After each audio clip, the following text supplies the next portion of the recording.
การว่าแนะนำบริษัทได้ว่าบ่ได้ว่าพอกเงินเอาแนะนำมาธุรกิจเราใส่แบบว่า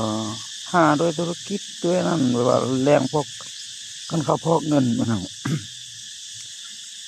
แบบว่าเรื่องยาเด้ก็คือคือว่านะบริษัท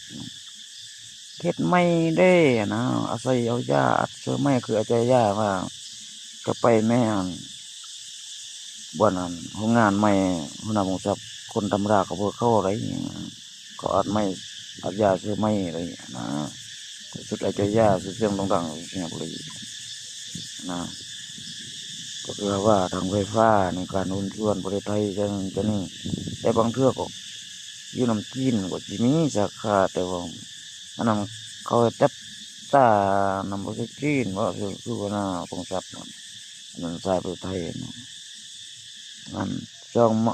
อันที่สามมาก็เรื่องหมู่คู่พวกคู่ค้าขายนำกันเราสิลักวักว่าท้ายกันแล้วมันสายคืออันเชื่อเจ้าเชื่อจอมทั้งนั้นจะสายนำเจ้าชีวิตกันคืออันนี้ลุงศาสนาคือโคพันธมิตรมันอย่างนั้นนะโคพันธมิตรนั่นแปลว่าอัตบักเรื่องธุรกิจจะนั่นจะนี่เรื่องเงินเรื่องคำนะเกี่ยวพันว่าทิศทางบ่ได้มาตรฐานหรือว่าราชาจะนี้นั้นแล้วก็มีอันนักก็แม่นคืนทหารพงศวรรค์เขาทดสอบเบิ่งมันเท่าพงทรัพย์พอพงทรัพย์พงเวลาพงทรัพย์บ่ก็พงทรัพย์ทวีอย่างนี้นั้นอันที่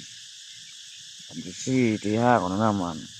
กดสอบแนะนำพอเท่าคือพอเท่าไม่เท่าเราหานะในการวิเที่ยงจนบริกินดองนำลูกเอ้ยลูกสาว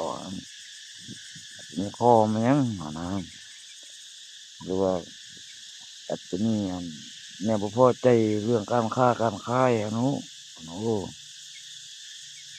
มันก็หลายข้อได้สี่ห้าข้อแล้วของน้าผมครับคิดสังเกตกันคนชื่อสักคือไอ้นี่อุทุมพรคือไอ้น่าสินธนาเขาให้ทางเขาให้อย่างเดียวเขาไปเกี่ยวกับเฮ็ดไม่จะนี่นะเราบริษัทเขาก็เสมอต้นเสมอปลายไปฮะแบบนั้นแต่ว่าเขาที่ลึกขึ้นเราแท้ว่าเขาก็บ่มีเนาะ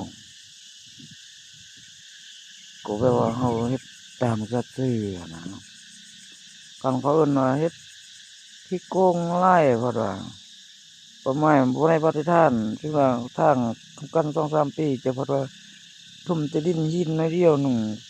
ยางทับรถไปเหยียบ